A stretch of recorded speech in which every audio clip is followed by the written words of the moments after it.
다 같이 일어나셔서 여호수아서 6장 22절에서 25절까지의 말씀 함께 교독하도록 하겠습니다. 우리 서로를 향해서 이렇게 한번 인사해 볼까요? 당신 때문에 행복합니다. 말이 안 나오신 분 계셔요? 왼수가 있는 건 아니죠? 당신 때문에 함께 예배할 수 있음에 하나님께 감사하고 행복합니다. 아멘. 1991년 6월에 11살의 나이를 갖고 있었던 제이시 두가드라고 하는 여자아이가 있었습니다. 길가에서, 자기 집 길가에서 길을 걷다가 한 부부에 의해서 전기 충격기로 납치가 되었어요. 필립 가리도라고 하는, 그리고 그의 아내 낸시 가리도라고 하는 두 사람에 의해서 일방적으로 납치가 됩니다. 그래서 자기 집에서 멀지 않은 곳에 이 두 부부가 살고 있는 집이 있었는데 그곳 뒤에 창고가 있었어요. 그곳에 갇히게 돼요. 그곳에서 무려 18년 동안 갇혀 살게 됩니다. 그 기간 동안에 성폭행을 당해서 필립 가리도의 아이를 1994년 14살에 아이 첫째 아이를 출산하게 되고요. 그리고 1997년 17살에 둘째 아이를 출산하는 그러한 일을 겪게 됩니다. 18년 동안 감옥과 같은 그곳에 갇혀 살 때 어떤 마음이 들었을까요? 그가 쓴 도둑맞은 인생이라고 하는 한글로도 번역이 되어 있는데 한번 읽어보시면 좋을 것 같아요. 그가 쓴 글에 보게 되면 어떻게 그것을 견뎠느냐면 곧 엄마를 만날 수 있을 것이라고 하는 막연한 기대감을 가지고 참았다고 그래요. 그리고 언젠가 내가 당한 이 일에 대해서 이해할 날이 있겠지라고 하는 그런 마음을 가지고 참았다고 합니다. 참 11살의 나이에 이 아이가 그렇게 할 수 있다는 것도 이해가 되지 않지만 참 힘들었다라는 생각이 들더라고요. 제시 두가드가 납치가 된 뒤에 처음 울고 그 다음부터는 울지 않았대요. 왜 그러냐면 무슨 일을 당할까 두려워서 속으로만 울었다는 거예요. 속으로만 울며 참았다라는 것이죠. 11살의 여자아이가 납치가 되어서 성폭행도 당하고 이런 삶, 그 삶을 겪고 있는 그 삶이 얼마나 기가 막혔겠어요. 마음대로 웃지도 못하고 마음대로 엄마를 찾지도 못하고 그 앞에서 응석도 부리지 못하는 그 상황이 그에게는 악몽과 같은 꿈과 같았을 것입니다. 비록 다르긴 하지만요, 우리 삶도, 여타의 모든 사람도 우리가 생각할 수 없었던 이런 극악한 상황에 우리도 언제든 놓일 수 있다는 것입니다. 현 시대는 인권이 보장받는 그러한 시대예요. 대부분의 나라가 인권이라고 하는 것들에 대해서 보장해 준다는 거예요. 그리고 사회적으로도 다양한 안전장치가 있어서 한 사람을 지켜내고 보호할 수 있는 그러한 사회에 우리가 살고 있어요. 그럼에도 불구하고 우리 사회, 이 제이시 두가드와 같은 어린아이가 18년 동안 집 근처 창고에 갇혀서 축축하고 어둡고 한 그곳에 갇혀서 살았다는 거죠. 근데 사실 이것보다 더 심한 일도 있어요. 오스트리아에서 일어났던 일인데요. 친아버지가 친딸이 말을 듣지 않는다고 자기 집 지하 창고에 가둬버렸어요. 그래서 성폭행을 통해서 4아이를 출산합니다. 그래서 빛도 들어오지 않는 그 지하 창고에 가족들은 모르게 숨겨놓고 거기서 아이를 키운 거예요. 겨우 발견돼서 살아난 일도 있어요. 참 우리가 생각하기에 어떻게 지금 이 시대에 그런 일이 발생할 수 있을까라고 하는 이 비극적인 일들이 우리 사회에서 우리에게도 언제든 일어날 수 있다는 것이에요. 현 시대 한 사람의 인권을 보호받을 수 있는 그런 시대에도 이런 일이 일어난다고 한다면 수천 년 전에는 어땠겠습니까? 우리가 책이나 영화 같은 것을 통해서 보잖아요. 90% 이상의 그 많은 사람들은 소수의 사람들에 의해서 지배받고 있던 삶이었습니다. 영화나 책 같은 데서 보게 되면 비유하고 얘기하고 있지만 아마 현실은 그것과는 비교할 수 없을 만큼 더 가혹했을 것입니다. 죽지 못해 산다라는 그 말이 딱 어울리는 그러한 삶을 고대의 사람들은 살고 있었다는 거예요. 오늘 본문에 삶의 가장 가혹한 현실 가운데 놓여있는 한 여인을 소개시켜 주고 있어요. 비참함 두고만을 말한다고 한다면, 비교해 본다고 한다면 제이시 두가드와는 비교가 될 수 없는 그러한 비참한 인생에 빠져있는 한 여자를 소개시켜 줍니다. 본문에 아주 간단하게 소개하고 맙니다. 6장 25절의 말씀에 보게 되면 기생 라합이다 라고 아주 짧게 소개시켜줘요. 이 단어는 그녀가 어떤 인생을 살았는지, 어떤 가치에 어떤 대접을 받았는지 아주 명확하게 얘기해주는 그러한 단어라 할 수 있어요. 비록 인권이 살아있다고 하더라도 한 사람의 가치, 그 사람이 어떤 위치에 놓여 있는지, 그가 무엇을 가지고 있는지, 무슨 일을 하는지가 그 사람의 가치를 판단하는 잣대로 현대에도 작용한다는 거예요. 여러분, 한 가지 제가 말씀을 드릴 텐데 머릿속에 한번 그려보시길 바라요. 시체 처리하는 사람입니다. 길거리 청소하는 사람이에요. 재래식 화장실을 분뇨 처리하는 사람입니다. 화전민이에요. 머슴입니다. 음식물 찌꺼기 처리하는 사람입니다. 머릿속에 어떤 사람이 그려지세요? 샤넬 옷을 탁 입고 두가티 차를 타고 그런 사람이 머릿속에 그려지나요? 아니죠. 가장 비참한 인생의 모습이 그려져요. 21세기를 살아가는 현실에 이런 사람이 1억 명 가까이 있다는 거예요. 한 나라에, 인도라고 하는 나라에 있다는 것입니다. 인도는 카스트 제도가 여전히 살아있는 곳이에요. 가장 높은 위치에 있는 사람과 가장 낮은 이 위치에 있는 사람, 이 사이도 끼지도 못하는 사람이 있다고 하더라고요. 그 사람들을 불가촉 천민이라고 합니다. 그리고 그들을 부를 때 뭐라고 부르냐면 산스크리어토로 달리트라고 불러요. 우리말로 번역해보면 이런 뜻입니다. 억압받는 자, 파괴된 자, 억눌린 자라는 그런 의미를 갖고 있다고 해요. 그 14억의 인도의 인구 중에 9,500만 명 이상이 이 달리트의 인생을 살고 있대요. 그래서 그 인도 사회에서 너 뭐 하는 사람이니? 라고 물어볼 때 나는 음식물 찌꺼기 처리하는 사람이야 라고 하면 그가 어느 부류에서 어떻게 사는지, 어떤 가치 있는 인생을 사는지 그걸 그냥 안다는 거예요. 21세기를 살아가고 있는 이 현실에 그 누군가는 어떤 나라에서는 수많은 사람들이 이렇게 살고 있다는 것입니다. 수천 년 전에도 지금과 별반 차이가 없죠. 어쩌면 더 가혹한 잣대로 이들의 인생이 평가받고 있었을 것입니다. 어떤 가문 출신이니, 뭘 가졌느니, 어떤 위치에 놓여 있느니, 이런 것들이 한 사람의 가치를 평가하는 중요한 잣대로 작용할 수 있었을 것입니다. 이런 측면에서 본다면 라합이라고 하는 이름을 가진 한 여인을 설명할 때는 긴 설명이 필요 없어요. 그녀는 몸을 파는 기생이었습니다. 좋은 말로 기생이라고 표현하지 좀 더 현실적인 말로 표현하면 뭐죠? 창녀로 표현돼요. 이 단어가 라합이 어떤 대접을 받고 살았으며 어떤 가치를 갖고 있는지를 명확하게 보여주는 단어라 할 수 있습니다. 현실에서도 몸을 파는 여인 누구도 인정해 주지 않습니다. 누구도 존귀한 삶을 산다고 얘기해 주는 사람 단 한 명도 없다는 거예요. 심지어 그 탐욕을 누리면 그 사람조차도 인간 취급을 안 하는 그러한 삶이 바로 기생, 창녀의 삶이라 할 수 있는 것입니다.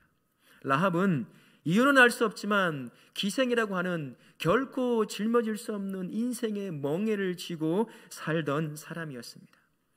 그녀 자신의 삶도, 그리고 그가 부양해야 할 삶, 가족들이 있었던 것 같아요. 그들을 부양하기 위해서 그녀가 할 수 있는 일은 몸을 파는 일이었어요. 가난도 힘든 일인데 그녀에게 또다시 지어진 삶의 멍에는 몸 파는 여자다라고 하는 그 무거운 멍에가, 치욕스럽고 부끄러운 멍에가 그녀의 어깨에 지어져 있는 그 삶을 살고 있었던 것이 라합이라는 것입니다. 유대인들에게서 기생이라고 하는 사람들은 벌받을 사람이에요. 함께 정을 나눌 사람이 아니에요. 그래서 결혼도 할 수 없습니다. 때로는 돌에 맞아 죽어도 싼 그런 삶을 사는 사람이 기생의 인생이었습니다. 그래서 성경에서 악한 사람들을 미혹해서 죄 가운데 넘어뜨리는 사람들을 비유할 때 누구를 비유해서 쓰냐면 기생이요 창녀의 또 다른 이름이라 할 수 있을 음녀라고 하는 단어를 통해서 그렇게 경고를 할 때도 있다는 것입니다. 더욱 안타까운 것은요, 대부분의 고대 사회에 살던 이 사람들은 자신의 의지와 상관없이 몸을 파는 그 삶을 살 수밖에 없었다는 거예요. 여자들은 극히 할 수 있는 일이 제한되어 있었어요. 그래서 가난한 집에 태어나면 자기가 돈을 벌어야 할 위치에 있다라고 했을 때 그 여자가 할 수 있는 일은 무엇이냐면 길거리에 나앉아서 구걸하는 일이었습니다. 그것도 안 되면 몸을 파는 일이 고대 사회 여자들이 해야 될, 할 수 있는 일들 중에 하나였다는 거예요. 때로는 생계를 위해서 우상을 섬기는 신전에서 신전 창기로 그렇게 사는 사람도 있었다는 것입니다. 가난한 집에 결혼해서요, 이혼을 당하거나 남편이 죽거나 남편이 더 이상의 경제적 능력이 없는 그런 형편이라고 한다면 그 여인이 길거리에 나앉아 구걸해야 하는 거죠. 그것이 안 되면 몸을 파는 기생으로 살 수밖에 없는 운명을 가지고 있었던 사람입니다. 라합은 자신의 의지와 상관없이 자신과 자신의 가족들을 부양하기 위해서 몸을 파는 일로 생계를 유지하고 있었습니다. 외간 남자들의 성적 욕구를 충족시키며 그 안에서 받는 작은 돈으로 그의 아버지의 가족들과 친척들을 먹여 살리는 그 일을 감당하고 있던 사람이 라합이라고 하는 여인이었습니다. 누가 이런 여인을 존귀하다고 말하겠어요? 누가 이런 여인의 삶이 가치 있다고 말할 수 있겠습니까? 근데 더 큰 문제는 라합이라고 하는 여인, 그 여인이 근본적인 삶의 멍에를 쥐고 태어났다는 거예요. 여자로 태어났다는 이유입니다. 처음에 하나님께서 남자와 여자를 창조하셨을 때는 똑같은 존중성을 가지고 창조하셨어요. 그러나 죄가 들어오면서 이 관계가 파괴되어 버리고 말았습니다. 그래서 이제는 여자는 남자 밑에 종속되는 존재요, 남자의 착취에 언제나 노출되어 있는 것이 여자의 운명이었다는 것입니다. 고대 팔레스틴 지역만 그랬을까요? 옛날에 살던 수많은 여자들은 거의 90% 이상의 모든 여자가 똑같은 위치에 놓여 있었습니다. 하나님께서 여자라고 하는 그 창조를 하셨을 때인 창세기 2장 22절에 히브리어는 이렇게 여자를 표현하거든요. 이샤라는 단어로 표현되어 있어요. 우리말로 번역해 본다면 이런 뜻입니다. 부드럽고 섬세한 존재다. 여자를 잘 표현한 거잖아요. 그래서 남자를 돕는 배필로 세우셨어요. 그러나 똑같이 하나님의 뜻을 받들어 그 뜻을 이루는 똑같이 존중받고 귀중한 존재로 창조가 되었다는 거예요. 하지만 죄가 들어오면서 이 관계가 틀어지고 깨지고 왜곡되었어요. 그래서 착취받는 존재요, 종속받는 존재로 전락해버리고 만 것입니다. 고대 사회는 일부 다쳐요, 또한 가부장제 사회였습니다. 결혼하기 전에는 아버지 밑에 종속되어 있었어요. 여자는요, 노동력 중에 하나였습니다. 그래서 결혼하면 남자에게서 무엇을 받죠? 지참금을 받거든요. 자기 집에서 노동력을 제공하던 노동력 하나가 없어졌으니 돈 주고 파는 것과 같은 거예요. 그래서 딸을 시집 보낼 때 지참금을 항상 받은 겁니다. 아버지 밑에 종속되어 있던 그가 결혼해서 자유함을 누릴 수 있을까요? 남편 밑에 들어가면 이제 남편 밑에 종속되어 사는 사람입니다. 언어로, 감정적으로, 신체적으로 학대를 받는 인생을 살아가게 되는 것이죠. 이것은 구약시대건 신약시대건 똑같았습니다. 신약시대의 남성 주도의 그 공의회에는 여성은 절대 그 가까이도 접근하지 못했습니다. 이런 법적인 문제가 발생했을 때 모든 사람이 무언가를 보고 어떤 증거를 가지고 있으면 능력이 있잖아요. 여자는 전혀 법적 능력을 가지지 못했어요. 그가 무슨 것을 봤어도, 무슨 증거를 가지고 있어도 법정에서 채택되지 않았습니다. 밖에 나가서 활동하는 게 극히 제한되어 있었다는 거예요.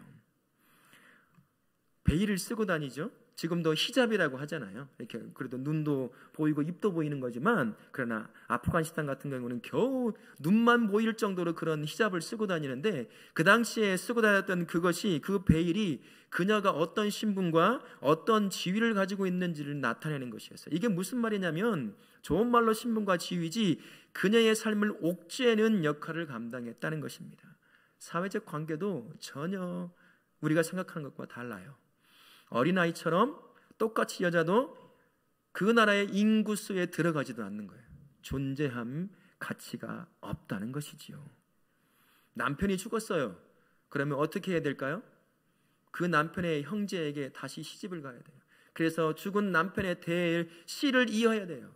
우리말로 하면 시바제의 인생을 살아가는 여자가 바로 고대 사회의 여자들이었다라는 것입니다.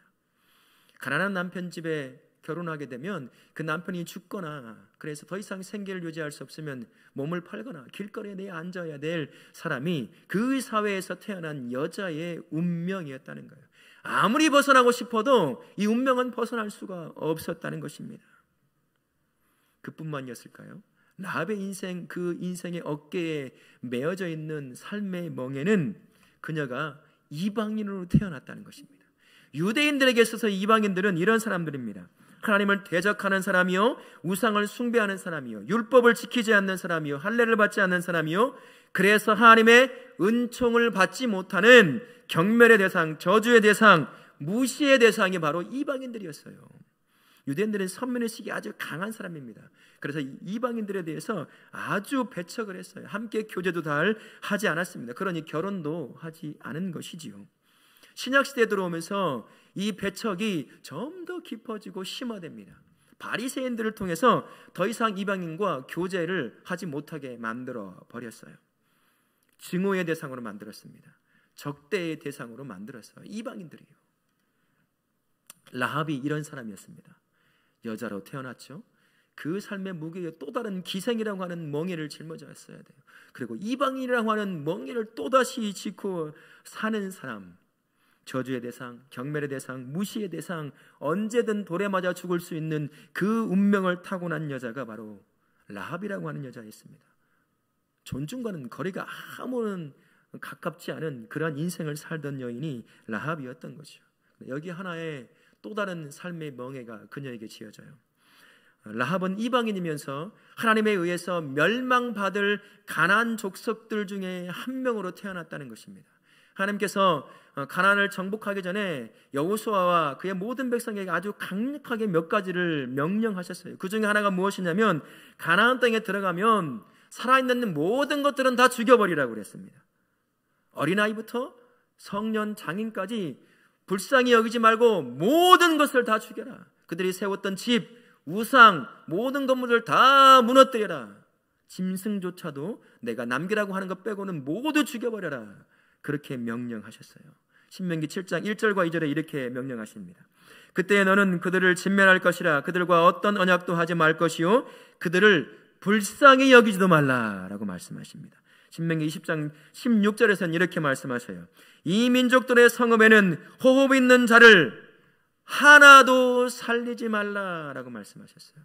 이유가 간단했습니다. 신명기 10장 18절 말씀에 이는 그들이 그 신들에게 행하는 모든 가증한 일을 너희에게 가르쳐 본받게 하여 너희가 너희의 하나님 여호와께 범죄하게 할까 함이라.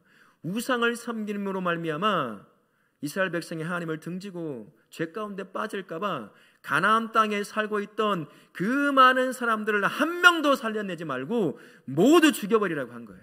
그 죽임을 당해야 할 사람들 중에 라합이라고 한 여자가 끼어 있었다는 것입니다.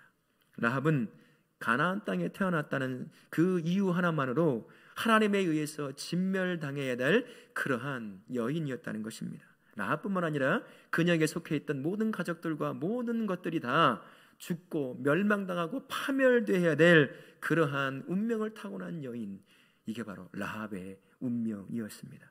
성경이 그려내는 라합의 삶이 여러분에게는 어떻게 다가오십니까? 성경에 이름이 기록된 그 어떤 여인보다 라합이라고 하는 여인, 그 여인이 삶의 가장 비참한 인생이라 할 수 있을 것입니다. 그녀 인생 어디 하나 주목할 만한 인생이 없어요. 누구에게도 주목받을 만한 그런 조건을 가지고 있지 못한 여인이 라합이고 그녀의 삶이었다는 겁니다.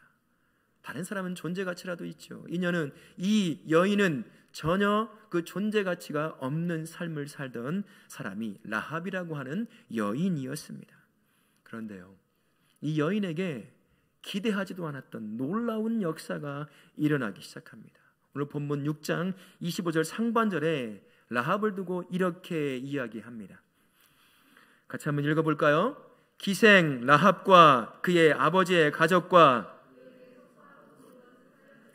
그가 오늘까지 이스라엘 중에 거주하였으니, 가나안 땅에 사는 모든 사람들은 하나님의 명령에 의해서 진멸되어야 했습니다. 여리고성에 사는 수많은 사람들 모두가 다 함께 죽어야 했던 운명을 타고났습니다. 그러나 라합의 인생에 살아남의 놀라운 역사가 일어나기 시작한 거예요. 여리고성에 라합보다 훨씬 존귀한 자들이 얼마나 많이 있었겠어요. 라합은 접근하지도 못하는 그러한 신분과 지위와 가질 것을 누리고 있는 사람들이 정말 많이 있었을 거예요. 그런데 그 모든 사람들은 죽고 멸망했어요. 아무도 주목하지 않는 인생을 살던 라합, 존재 가치가 아무것도 없는 인생, 가장 비참한 인생을 살고 있던 라합과 그에게 속하 있는 가족들만 살아났습니다. 모든 사람이 다 죽었지만 그녀와 그녀에게 속해 있는 가족과 모든 것들이 다 죽지 않고 멸망하지 않고 살아난 역사를 경험하고 있는 것입니다. 그 이유를 여호수아 2장이 아주 잘 얘기해 주고 있거든요. 근데 오늘 본문에서도 첫 번째 이유를 잘 이야기해 줍니다. 6장 25절 하반절 말씀에 이렇게 여호수아가 말을 합니다. 같이 한번 읽겠습니다. 이는 여호수아가 사자들을 숨겼음이었더라. 라합과 그에게 속해 있는 가족들이 살 수 있었던 것은 여호수아가 보냈던 두 정탐꾼을 잘 보호하고 그들이 할 수 있는 일을 하고 안전하게 돌려보낸 그 이유, 표면적인 이유가 있었거든요. 하지만 여호수아 2장에서 진짜 근본적인 이유, 라합이 살 수 있었던 그 근본적인 이유를 말씀합니다. 2장 9절부터 11절까지인데 조금 길더라도 함께 같이 읽도록 하겠습니다. 말하되 여호와께서 이 땅을 너에게 주신 줄을 내가 아노라.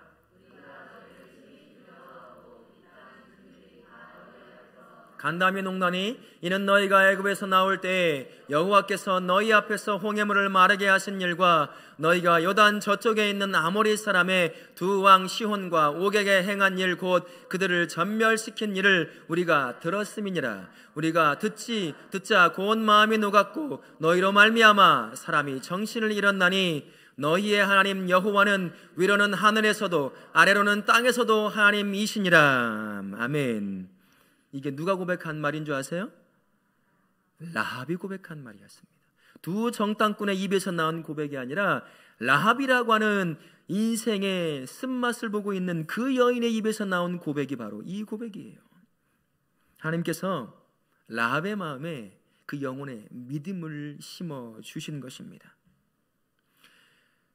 라합의 몸을 탐하던 그런 욕정을 가지고 있던 여행객들 또는 장사치들의 입을 통해서 라합이 하나님의 놀라운 역사에 관한 이야기를 듣게 됩니다. 애굽에서 무슨 일을 했는지, 홍해에서 어떤 역사를 일으켰는지, 광야와 사막 땅에서 그 하나님이 이스라엘 백성을 위해서는 어떤 역사를 일으켰는지 자신의 몸을 탐하러 들어왔던 그 장사치들과 그 여행객들, 거친 남자들의 입에서 들려왔던 그 소문을 통해 라합이 전능하신 하나님의 관한 소문을 듣기 시작한 것입니다. 참 희한한 게 뭔지 아십니까? 하나님에 대한 소문, 예수님에 대한 소문은요, 우리가 알고 있는 소문으로 멈추지 않는다는 것입니다. 하나님에 대한 소문과 예수님에 대한 소문은 어느 순간 복음의 능력을 갖게 되는 것이에요. 그래서 한 영혼이 하나님에 대한 소문을 듣고 예수님에 대한 소문을 들으면 그 영혼의 복음의 능력이 되어서 한 영혼을 변화시키는 것입니다. 그 가정을 변화시키고 그 지역을 변화시키며 그 나라를 변화시키는 놀라운 능력이 임하는 것입니다. 자신의 몸을 탐하러 들어왔던 장사치들과 여행객들을 통해서 들어왔던 그 하나님에 대한 놀라운 소문이 라합의 머리와 그리고 그 마음에 심겨졌어요. 그래서 그것이 믿음이 된 것입니다. 그래서 천지를 창조하신 하나님에 대한 그의 입에서 그 믿음의 고백이 일어나기 시작한 것입니다. 전능하신 하나님, 그 하나님이라고 한다면 나같이 비천한 삶을 살고 있는, 누구도 주목하지 않는 그 인생을 살고 있는 내 인생, 그분이면 구원하실 수 있겠다라고 하는 그 믿음이 그 안에서 일어나기 시작한 것이에요. 그래서 구원하신 하나님에 대한 믿음 때문에 목숨을 내걸고 자기의 가족들의 목숨을 내걸고 두 정탐꾼을 안전하게 숨기고 그들로 하여금 일을 마치고 돌아가게 할 수 있었던 겁니다. 이런 라합을 두고 히브리서 저자는 히브리서 11장 31절에서 이렇게 라합을 이야기합니다. 같이 읽겠습니다. 믿음으로 기생 라합은 정탐꾼을 평안히 영접하였으므로 멸망하지 아니하였도다. 뭐라고요? 믿음으로 라는 말이 있습니다. 기생 라합의 마음에 하나님에 대한 그 믿음이 있었던 거예요. 근데 더 놀라운 것은요, 믿음을 통해 라합을 구원하신 하나님의 역사가 여기서 멈추지 않는다는 것입니다. 라합도 그 누구도 상상할 수 없는 또 다른 회복의 역사가 그녀 앞에 펼쳐지게 되는 거예요. 여러분, 라합의 이름이 구약과 신약의 히브리서 말고 또 어디에 기록되어 있는 줄 아십니까? 마태복음 1장에 기록되어 있거든요.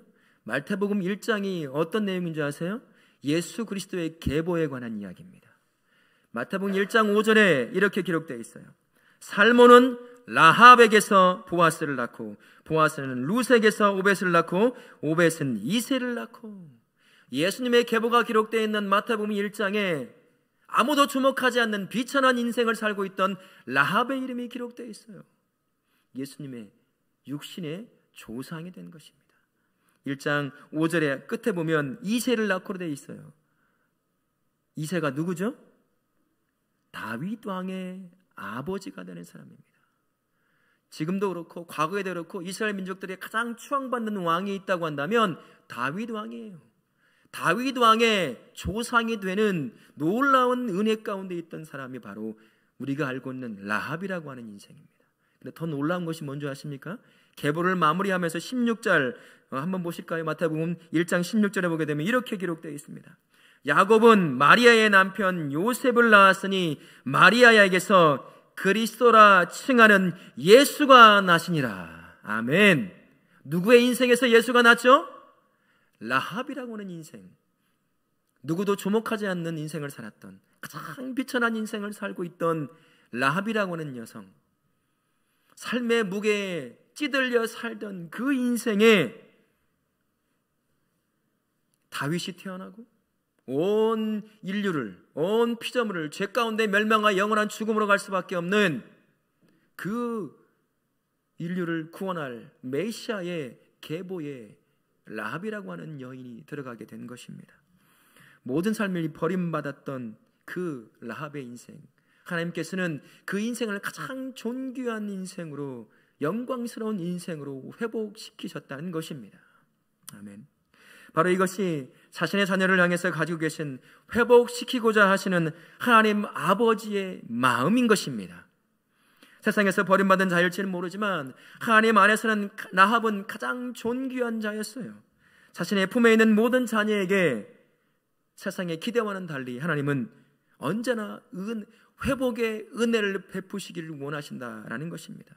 여러분, 라합의 인생을 통해서 나를 향한 회복시키고자 하시는 하나님의 그 큰 그림이 그려지시나요? 하나님을 향해 나에게 가지고 계신 마음이 이 마음이에요. 아무도 주목하지 않는 그 인생, 라합을 회복시키셨던 그 하나님이 지금도 똑같이 자녀인 저와 우리의 인생에 대해서 내가 이렇게 너의 인생을 회복시키기를 원한다라는 마음을 갖고 계시다는 것입니다. 하나님은 예레미야 29장 11절 말씀에 이렇게 말씀하시는데요, 이 말씀을 여러분의 마음에 새길 수 있길 바랍니다. 같이 한번 읽겠습니다. 여호와의 말씀이니라. 너희를 향한 나의 생각을 내가 아나니 너희에게 미래와 희망을 주는 것이니라. 하나님께서 가지고 계신 우리를 향한 마음은 재앙이 아니라 샬롬인 평안을 회복시키고자 하시는 마음인 것입니다.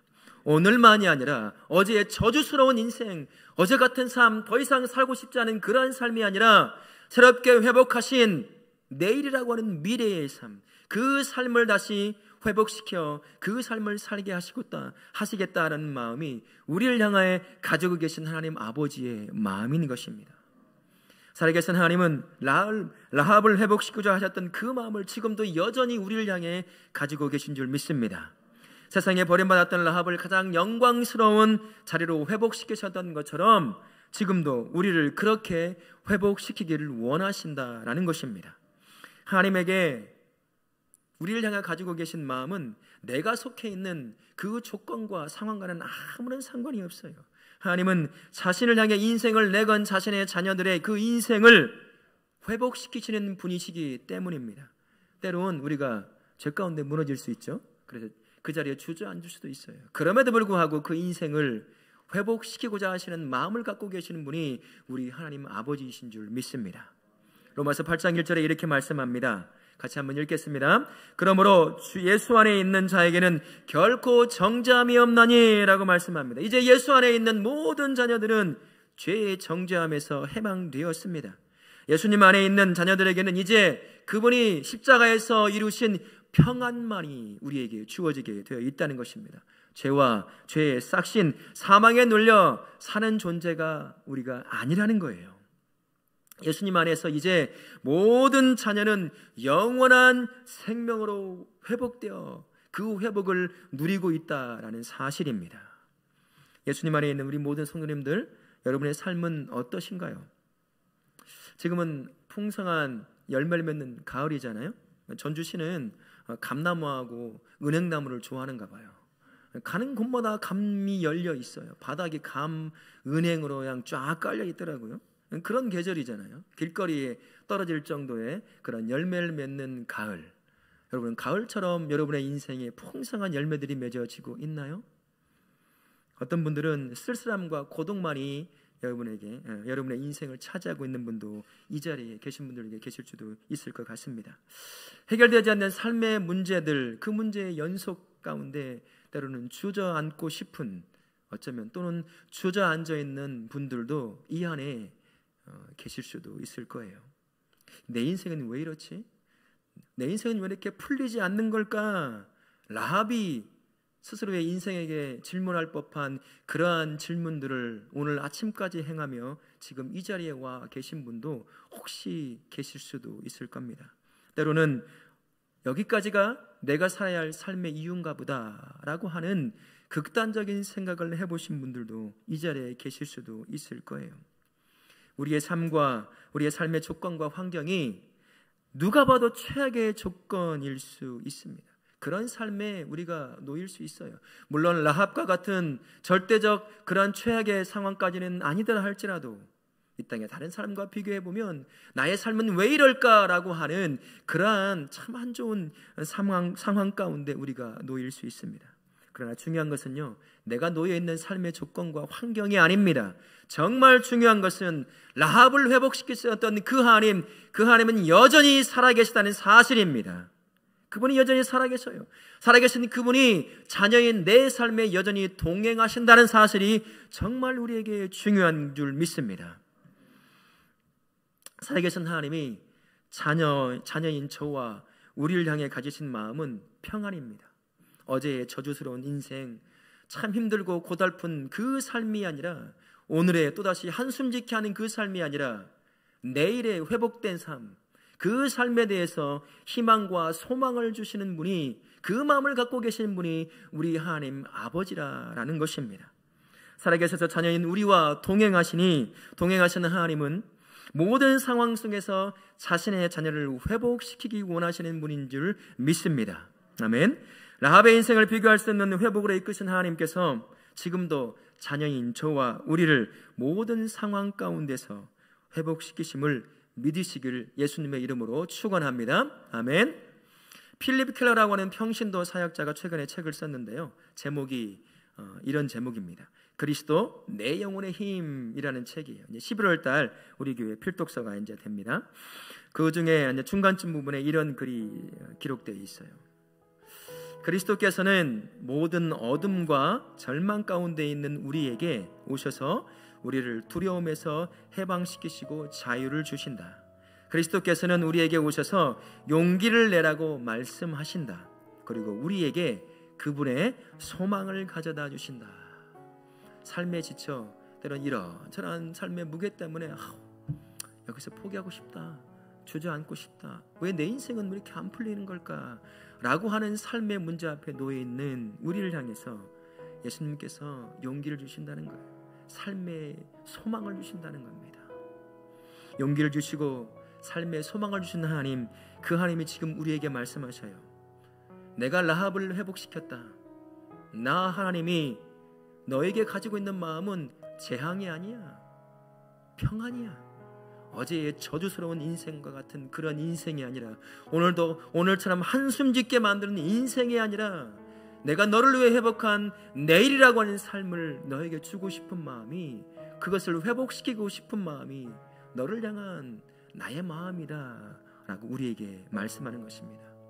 하나님은 말로 다 표현할 수 없는 가장 비참한 인생에 놓여있던 라합이라고 하는 한 여인의 삶을 가장 영광스러운 삶으로 회복시키셨습니다.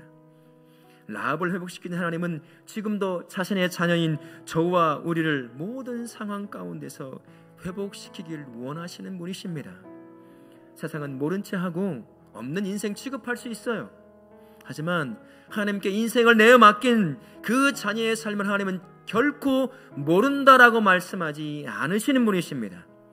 하나님만이 가지신 선하신 복음의 능력으로 자녀인 저와 우리 모두를 가장 존귀한 삶이며 영광스러운 삶으로 회복시키십니다. 아멘.